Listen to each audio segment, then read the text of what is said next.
Hi Patty, it's Ken Cuero with United Real Estate Scottsdale. I'm just doing a quick video because it's easier and quicker than trying to type out a long story.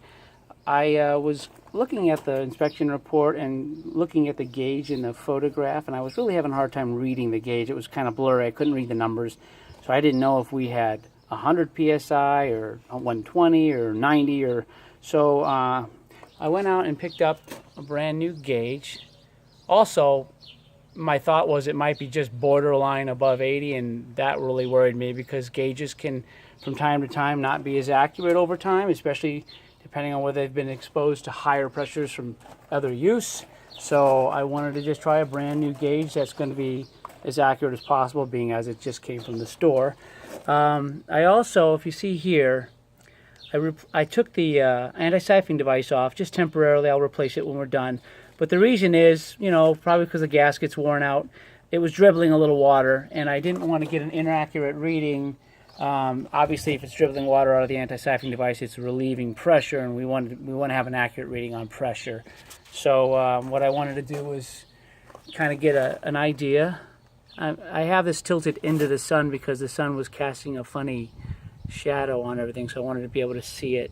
So I pointed the gauge a little bit to the side so that you can see it more accurately.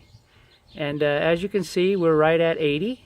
I know that's the high side, but I'm going to try and focus here to make sure because I can't see. It's hard to see in my screen. It's on the high side, of course, but it's not really above 80 with a brand new gauge. And also, in my opinion, this is just my opinion, if it was 82 or 81, given that this is a new area and we have new communities being built around here, these homes are being supplied by what they think is future pressure, not just current pressure. So the water company is putting out a little extra pressure as they build more homes in the community surrounding us, and they are doing a lot of that.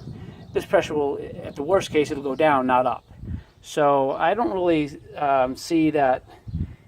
Right now we're at 80, but even if it was above 80 by a couple pounds, I don't see that warranting requiring a, who knows, $400 or $500 water pressure regulator to be installed when the house has never had a problem since it was built. I believe it's 10, 12 years old now. And I've noticed in the neighborhood that none of the other homes in the neighborhood have pressure regulators either. So I can't imagine there's a problem in the neighborhood if nobody else has one either. So I just wanted to put this together so you have an idea of where we're coming from as far as from the seller's standpoint. If you have any questions, let me know. Thank you for watching.